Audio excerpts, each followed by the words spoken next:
आज मी तुमच्यासोबत unique वडापावची recipe share करणार आहे. तर तुम्ही म्हणाल युनिक कसं?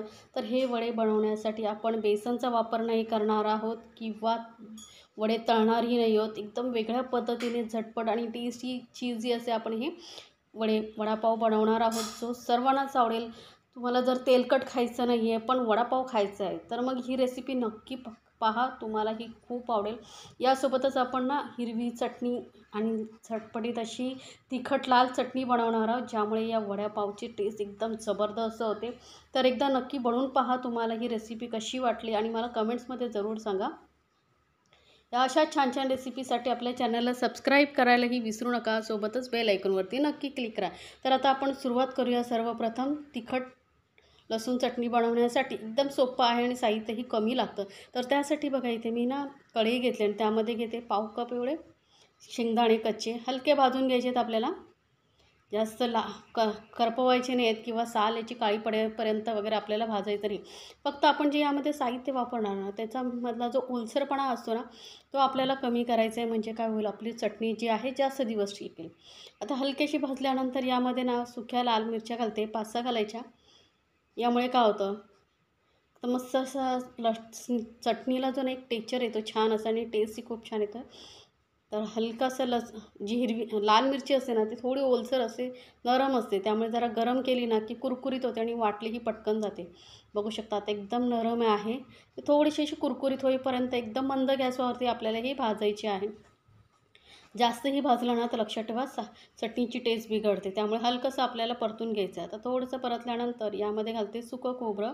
तर 1 कप भरून मी सुकं खोबरं घातलेलं आहे. जास्त प्रमाणात ही चटणी बनवून तुम्ही अगदी बिना फ्रीजचीही महिनाभर स्टोअर करून ठेवू शकता. अजिबात खराब होणार नाही. जेव्हा कधी तुम्हाला वडापाव बनवायचं मन होईल तर झटपट तुम्ही ही चटणी वापरू शकता किंवा पोळीबरोबर भाकरीबरोबरही खूप छान लागते.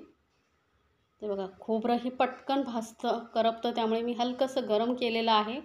खोबऱ्याचा कलर अजिबात चेंज झालेला आहे, बघू शकता. कलर तसाच्या तसा आहे. आता गॅस बंद करूया आणि हे पूर्णपणे थंड करून मिक्सर जारमध्ये काढून घेऊया. आता मिक्सर जारमध्ये काढून घेतल्यानंतर आता चटणीला आपल्याला एकदम लालसर कलर जसा असतो ना, तसा आला पाहिजे. त्यासाठी काय करणार आहे, मी काश्मीरी मिरची पावडर वापरते 1.5 चमचा. याचा तिखटपणा नसतो. तिखटपणासाठी तर आपण लाल मिरची वापरलीच आहे, बेडगी मिरची. त्यानंतर 1.5 चमचा मी इथे काश्मीरी मिरची पावडर वापरते कलरसाठी. कलर खूप छान येतो. चवीनुसार घालूया मीठ आणि याला थोडंसं असं रवाळ वाटून घ्यायचं. एकदम बारीक वाटायचं नाही, थोडंसं दरी जशी राहिली पाहिजे. तर बघू शकता मध्ये मध्ये तुम्हाला हे बघा दाणेही दिसत असतील मिरचीचे वगैरे, कण बारीक दिसत आहेत. असे दाणेदार आपल्याला वाटून घ्यायचं आहे. आता हे आपण काढून घेऊया चटणी. आता ही चटणी कुठल्याही घट्ट झाकणाच्या डब्यामध्ये भरून तुम्ही ठेवून द्या, म्हणजे चटणी आपली व्यवस्थित टिकेल. तर चटणी एका बाउलमध्ये काढून घेतली. बघू शकता कलर किती सुंदर आलेला आहे. आता आपली तिखट चटणी सुकी लाल चटणी तयार झालेली आहे. त्यानंतर आता आपण पुढची चटणी बनवणार आहोत, ती म्हणजे हिरवी चटणी, तिखट हिरवी चटणी, जी वडापावला लागतेच. तर बघू शकता हिरवी चटणी मस्त कलर आले, चटपटीत. आणि ही चटणी तुम्ही आठवडाभर स्टोअर करून ठेवू शकता. तर त्यासाठी काय लागणार आहे आपल्याला, कोथिंबीर. तर खूप सारी कोथिंबीर देठासहित घेतलेले आहेत. देठ कोवळे असतील तर नक्की घ्या. तर 1 मोठा कपभर मी कोथिंबीर घेतलेली आहे. आता चटणी किती बनवायची आहे ना, त्या प्रमाणात तुम्ही हिरवी मिरचीचं कोथिंबीर घ्या. थोडीशी पुदिन्याची पानं घेतलेली आहेत, 20-25 पानं घेतलेली आहेत. अर्धा इंच आल्याचे तुकडे करून घेतलेले आहेत. सोबतच आपण इथे लसूण घालणार आहोत. पण लसूण फक्त 2 पकड्या घालायच्या, जास्त घालायचं नाही, नसेल असा उग्र वास येतो. 3 हिरव्या मिरच्या घातलेल्या आहेत. तिखट किती हवं आहे त्यानुसार तुम्ही हिरवी मिरचीचं प्रमाण कमी जास्त करा. अर्धा चमचा जिरं घातलेलं आहे. आणि आता आपली चटणी टेस्टी आणि अशी घट्टसर होण्यासाठी इथे मी शेंगदाणे घातलेले आहेत. थोडेसे 2 चमचे एवढे छोटे चमचे शेंगदाणे भाजलेले, सालं काढून घेतलेले. आणि चटणीला टेस्ट आणि चटपटीत आणि टेक्चर छान येण्यासाठी, कलर छान येण्यासाठी इथे मी घातलेली आहे शेव. लसूणच्या चिवडा वगैरे असेल ना, तोही घातला तरी चालेल, किंवा आपली नॉर्मल आलू भुजिया वगैरे असेल ना, तेही घातला तरी चालेल. नॉर्मल शेव असते तीही चालते. तर तुमच्याकडे जे असेल ना अवेलेबल, ते तुम्ही घालू शकता. चवीनुसार घालूया मीठ. आता यामध्ये पाणी जास्त घालायचं नाही, कारण ही जी चटणी असते ना ती घट्टसर पाहिजे. त्यामुळे एकदम थोडंसं पाणी मी घातलेलं आहे आणि याला एकदम बारीक वाटून घ्यायचं आपल्याला. जेवढं होईल तेवढी बारीक चटणी वाटून घ्यायची. तर चटणीचा कलर बघू शकता किती सुंदर आलेला आहे आणि जबरदस्त टेस्टी असे आपली चटणी झाली. ही चटणी तुम्ही वडापावसाठी किंवा सँडविचसाठीही वापरू शकता. सँडविच ही जबरदस्त लागतात. तर ही आपण चटणी झालेली आहे तयार. त्यानंतर आपण इथे अजून एक काम करणार आहोत, ते म्हणजे गार्लिक बटर बनवायचं आहे. तर एक मोठा चमचा ना मी बटर घेतलेले आहे. बटर थोडं सॉफ्ट पाहिजे. फ्रीजमधून काढून तुम्ही आधी थोडा वेळ ठेवा, म्हणजे असं नरम झालेलं बटर आपल्याला पाहिजे. एकदम वितळून घ्यायचं नाही आहे मला. तुमच्याकडे वितळलेलं असेल तेही वापरू शकता, पण मी थोडं सॉफ्ट वापरते. त्यानंतर अर्धा चमचा एवढं लसूण किसून घेतलेली आहे. ताजी लसूण किसून घ्यायची. 1-2-3 पाकळ्या लसूणाच्या किसून घ्यायच्या आणि थोडेसे घालते ओरिगानो किंवा पिझ्झा मिक्स जे तुमच्याकडे असेल ते घालू शकता. थोडेसे चिली फ्लेक्स, जास्त घालायचं नाही. एक छोटं पाव चमचा एवढं घालायचं आहे. थोडीशी घालूया हिरवी कोथिंबीर बारीक चिरलेली. आणि आता हे सर्व साहित्य आपण व्यवस्थित मिक्स करून घेऊया. थोडा वेळ असं मिक्स करून घेतल्यामुळे काय होईल, अजून बटर थोडा सॉफ्ट होईल. आपल्याला असंच घट्टसरच बटर हवं आहे, म्हणजे व्यवस्थित स्प्रेड करता येतो. जास्त पातळ झाला की काय होतं, लावताना ते सगळं निघून जातं, व्यवस्थित लावता येत नाही. त्यानंतर गार्लिक बटर ही तयार आहे. आता गॅसवरती कढई ठेवली आहे. 2 चमचे तेलामध्ये मोहरी घातलेली आहे. मोहरी तडतडली यामध्ये घालूया आलं, लसूण आणि हिरवी मिरची. मी ठेचा करून घेतलेला आहे. तुम्हाला किती हवी आहे त्यानुसार तुम्ही प्रमाण कमी जास्त करू शकता. तिखट किती हवं आहे त्यानुसार हिरव्या मिरच्यांचं प्रमाण कमी जास्त करू शकता. तर इथे मी ना 4 हिरव्या मिरच्या घेतला, 1 इंच आलं आणि 7 ते 8 लसणाच्या पाकळ्या चांगल्या ठेचून घेतलेल्या आहेत. ताजं वापरलं ना की खरंच कुठल्याही पदार्थाला चव छान येते. अर्धा चमचा एवढी घालूया हळद. हळद तेलामध्येच आता परतल्यामुळे ना भाजीला छान लागते आणि कलर खूप सुंदर येतो आणि त्याचा जो कच्चेपणा असतो ना तो निघून जातो. त्यामुळे भाजी टेस्टीच होते. आता इथे मी ना मोठ्या साईजचे बटाटे होते, त्यामुळे मी 3 घेतलेले आहेत उकडून. तर बटाटे आपल्याला हातानेच रफली कुस्करून घालायचे आहेत. होऊ शकतं चांगले उकडले गेल्यामुळे काय होतं, व्यवस्थित मॅश होतात. आता तुम्हाला जास्त प्रमाणात बनवायचे असतील तसं प्रमाण तुम्ही बटाट्यांचं कमी जास्त करू शकता. चवीनुसार घालूया मीठ. ह्या मोठे साईजचे बटाटे होते म्हणून 3 घेतले. यामध्ये कमीत कमी 8 ते 10 वडे आपले तयार होतात नॉर्मल साईजची. आता चांगली भाजी आपण व्यवस्थित मिक्स करून घेऊया. जे मध्ये मध्ये असे तुम्हाला जाडसर तुकडे दिसत आहेत ना, ते चमच्याने चांगले दाबून चांगले स्मॅश करायचे, म्हणजे भाजी एकदम एकजीव होते. आणि कलरही बघू शकता किती सुंदर आलेला आहे. आता इथे वरून घालूया आपण बारीक चिरलेली कोथिंबीर. आता कोथिंबीर ना जास्त प्रमाणात घातली ना की खरंच छान चव येते, त्यामुळे मी थोडी जास्त घातलेली आहे. तुम्हाला आवडत नसेल तर कमी घातलात किंवा नाही घातलात तरी चालेल.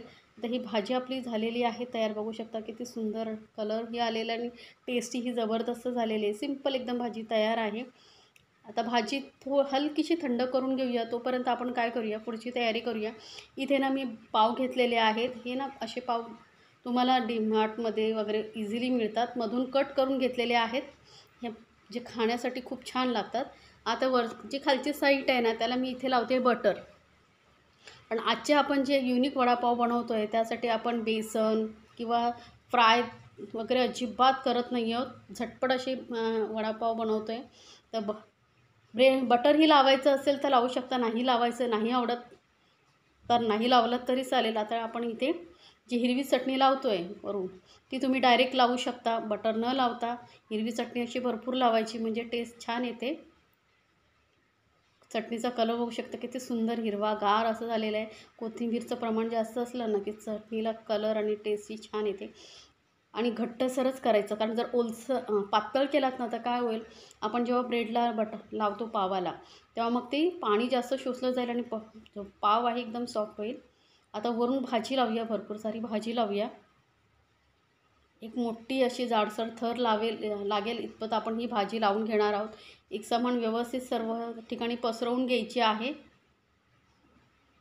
जे किनारे वगैरे राहिले तिथे मी भाजी व्यवस्थित पसरवून घेतलेली आहे. आता आपण जी सुकी लाल चटणी बनवून ठेवली होती ती वरून घालून घेऊया. तर इथे आधी मी थोडीशी लावते वरून चटणी. आता आपल्याला हा वडा जो आहे एकदम मुलांच्या आवडीचा चीजी असा बनवायचा आहे. तर त्यासाठी काय करणार आहे, मी इथे लावणार आहे चीज स्लाईस. आता हा चीज ही नसेल आवडत तुम्हाला तर नाही घातला तरी चालेल. नॉर्मली असेच तुम्ही बनवू शकता. तर चीज स्लाईस घातल्यानंतर वरून मी थोडंसं चीज अजून किसून घालते. आणि हे चीजी युनिक वडे ना, वडापाव खूप छान लागतो. मुलांना खरंच असं चीज वगैरे घालून दिलं की आवडीने खातात. त्यामुळे मग मुलांच्या आवडीसाठी मी थोडं चीज जरा जास्त प्रमाणात घालते. मी सांगितल्याप्रमाणे तुम्हाला नाही आवडत चीज, नाही घातलं तरी चालेल. थोडं लाल सुकी मिरचीचं प्रमाण वाढवा तरीही चालेल. आता वरून थोडीशी परत सुकी लाल चटणी घालते. मस्त असं कलर पण बघू शकता किती सुंदर दिसतोय. झटपट असा हा युनिक वडापाव तुम्ही नक्की बनवून बघा आणि मला कमेंट्समध्ये जरूर सांगा तुम्हाला ही रेसिपी कशी वाटली. काय काय लोकांना काय असतं, तेलकट खायचं नसतं, बेसन खायचं नसतं, मग त्या लोकांसाठी हे एक छान असं ऑप्शन आहे. तर नक्की बनवून ट्राय करून बघा. आता आपण जे गार्लिक बटर बनवून ठेवला होता तो लावून घेऊया वरती, व्यवस्थित लावून घेऊया. यामुळे हा जो वडा आहे ना खूप टेस्टी लागतो. आता तुमच्याकडे या पद्धतीचे पाव नाही भेटले तर नॉर्मल जे वडापावसाठी पाव वापरले जातात तेही वापरला तरी चालेल. तर बटर वरून लावून घेतलेला आहे चांगला. गॅसवरती ना मी पॅन गरम करत ठेवलं. एकदम मंद गॅसवरती ठेवायचं आहे, जास्त गॅस फास्ट ठेवायचा नाही आहे. आणि यालाही थोडंसं गार्लिक बटर लावून घेऊ. हे जास्त लावायचं नाही, हलकासा लावून घ्यायचं आहे. कारण जे आपण खालची बाजू शेकवणार आहोत त्याला थोडंसं हलकासा फ्लेवर आला ना की छान लागेल. त्यामुळे मंद गॅसवरती थोडंसं बटर लावून घेतलेलं आहे. आणि यावरती आपण जो युनिक वडापाव बनवलेला आहे तो ठेवूया. आणि याला कवर करून आपण 5 मिनटं फक्त वाफ देऊन घेऊया. म्हणजे यामध्ये जे चीज वगैरे घातलं आहे ते छान मेल्ट होईल. 5 मिनटं झालेली आहेत, आपण चेक करूया.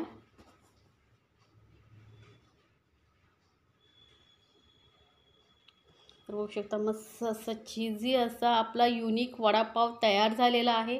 तर नक्की बनवा आणि मला कमेंट्समध्ये जरूर सांगा तुम्हाला ही रेसिपी कशी वाटली.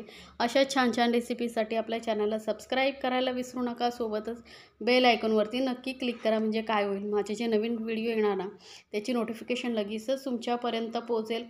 कारण माझ्या चॅनलवरती अशाच एकदम वेगवेगळ्या पद्धतीच्या रेसिपी असतात ज्या तुम्ही पाहू शकता. सोबतच आपण हिरवी चटणी आणि सुकी लाल चटणीही ठेवलेली आहे. तर नक्की बनवा आणि आपल्या फॅमिलीसोबत एन्जॉय करा. गरमागरम टेस्टी चीजी वडापाव. एक वडा मी तुम्हाला तोडून दाखवते, किती सुंदर टेक्स्चर आलेलं आहे बघू शकता. एकदम चीजी टेस्टी झणझणीत असा वडापाव. चीज बघू शकता छान असं मेल्ट झालेलं आहे. एकदम तोंडात टाकताच जबरदस्त टेस्टी लागणारा हा वडापाव, युनिक वडापाव.